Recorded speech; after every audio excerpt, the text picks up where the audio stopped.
नमस्कार.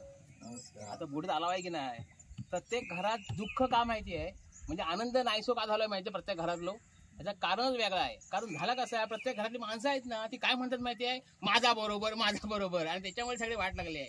आणि एकामेकांना कोण आदर देत नाही, मान सन्मान देत नाही घरात. म्हणून माझं म्हणणं काय, घरात जर तुम्हाला आनंद टिकवायचा असाल, आनंदी राहायचा असाल, तर हाय त्याच्यात समाधान मानला पाहिजे. समाधान सगळ्यांनी एकामेकाबरोबर सुसंवाद साधलो पाहिजे आणि थोरा मोठ्यांचा आदर केला पाहिजे, एकामेका मान सन्मान दिला पाहिजे. म्हणजे काय होणार आहे, घरात आनंदी वातावरण होणार आहे. बरोबर ना? पण सगळं त्याच्यामुळे सगळं नाहीसं झालेला आपला आनंद. कारण का जो तो म्हणतो माझाच बरोबर, म्हणजे अभिमान अहंकार हे जो दोन गोष्टी आहेत ना, ह्याला सगळा वाटोळा झालेला आहे. आणि म्हणून सगळ्यांनी मला सांगणं आहे, हे तुम्हालाच नाही सगळ्यांनी सांगतंय की घरात आनंद टिकवा. कारण आपले आहेत किती दिवस, घर केवढा पण असू देत, घरात बाथरूम केवढा पण असू दे, शेवटची आंघोळ घराच्या बाहेर. बरोबर ना? मग ऍटिट्यूड कशा का हो, नेत्यांना आपण काही नेणार होत नाही. बरोबर ना? पण मोठीगिरी एवढी, पण समजा नेणार काय असतं तर तेवढी मोठीगिरी केला असतं. म्हणून मी सांगते सगळ्यांनी आनंदी राहावा. काय नाही, एक दिवस तुम्ही हसणार नाही ना, तो दिवस फुकट गेलो असं समजा. म्हणून दररोज तुम्ही आनंद घ्या, समाधानी राहा आणि हसत राहा.